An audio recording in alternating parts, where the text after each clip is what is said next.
Hey guys, it's Elliot here. Today I'm going to show you how to install WordPress, which is the great blogging platform, onto your web host that you might have purchased.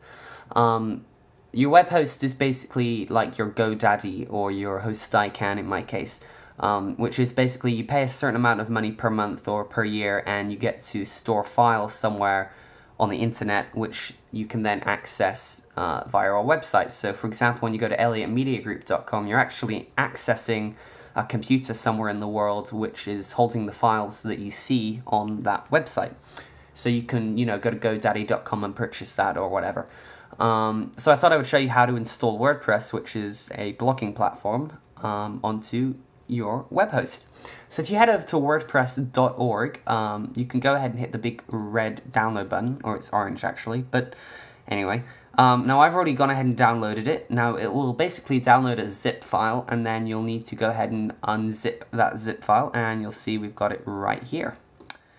So the next thing you've got to do is, you see all these files, we're gonna basically upload them to our web host, and I'll show you how to do that in a minute. But first we have to prepare our web host to support WordPress.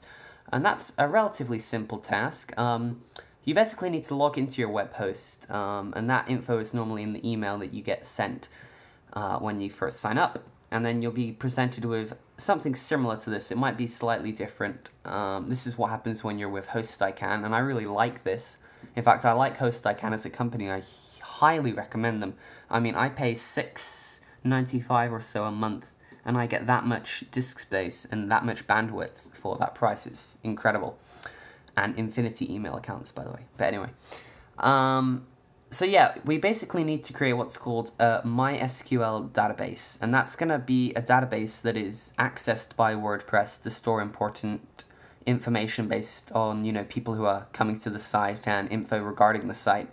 So if you scroll down to the database section, you'll see what's called a MySQL database wizard in most cases. And you basically need to create a database. So I'm going to call this one demo. And then we need to create a username. So how about demo123? And then our password could be demo123 $. And then we need to retype that, demo123 $. And you always want a really strong password for the databases because they get a lot of traffic and people trying to sort of attack them. And it's also worth noting that the database that you create will be appended with your username for your control panel with a /. So in my case, it's elliottm_demo. So that also happens with the username, so it'll be elliottm_demo123. So that's kind of worth noting for the next step that I'm about to show you. So we don't want it to remember the password. We also need to give it some privileges, because this user is basically going to be used by WordPress when it accesses the database. And you can see how it's got the Elliott M thing there. That's very important. It won't work if you don't use that in the next step. But I'm getting ahead of myself. Anyway, so yeah. So we've now completed the task. And it gives you some more options, but we're just going to leave it there for now so we can reference that information. So there's one last thing you have to do before you upload your files, and that is to go into the WordPress folder that you downloaded and go to a folder called wp-config-sample. This file here won't be there yet, so I'm just going to delete that. It's because I've been trying to re-record this video and I keep messing up, so hopefully this time will be the good one.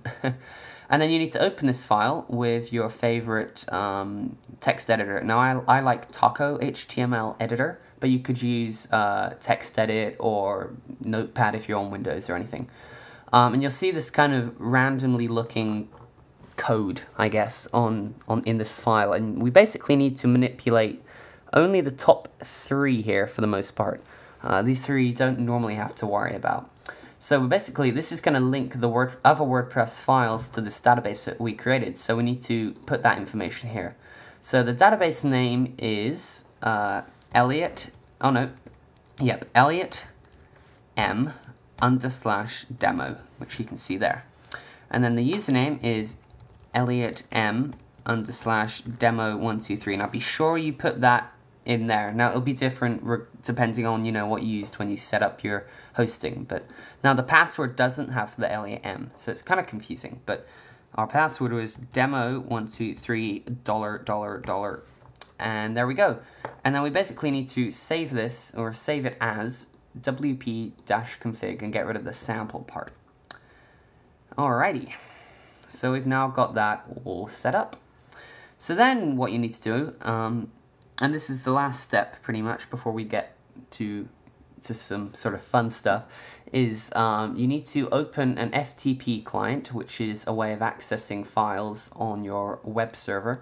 One that I would recommend is called CyberDuck. And then you put in the FTP information that you were given when you signed up for your web host, and you'll be able to access the files on your web host.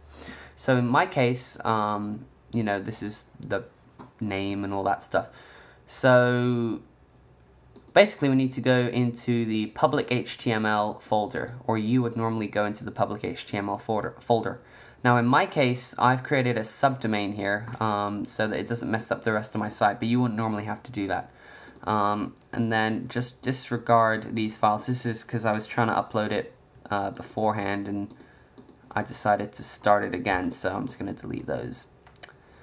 But while that's deleting, we can now prepare our other files. So you need to go back into that WordPress folder, open it up, and select all, you know, Apple A or Command A or Control A if you're on Windows, and then drag all of those folders or files onto your web host into your FTP.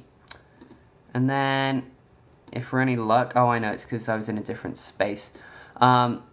You wouldn't normally get this overwrite thing, it's because I was trying to upload again, but there we go, and then you can now see it is uploading. Now it might take a bit of time depending on the web host that you have, so I'm going to pause this video and then restart it when it's finished uploading.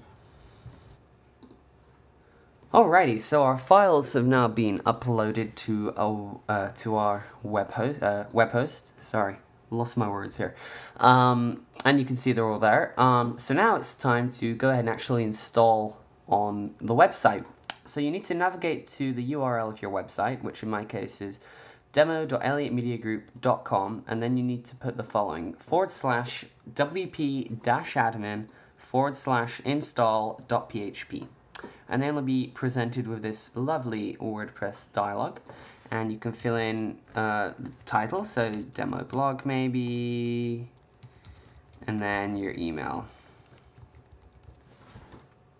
And you can choose whether it can appear in a search engine, which is kind of cool if you need some extra traffic.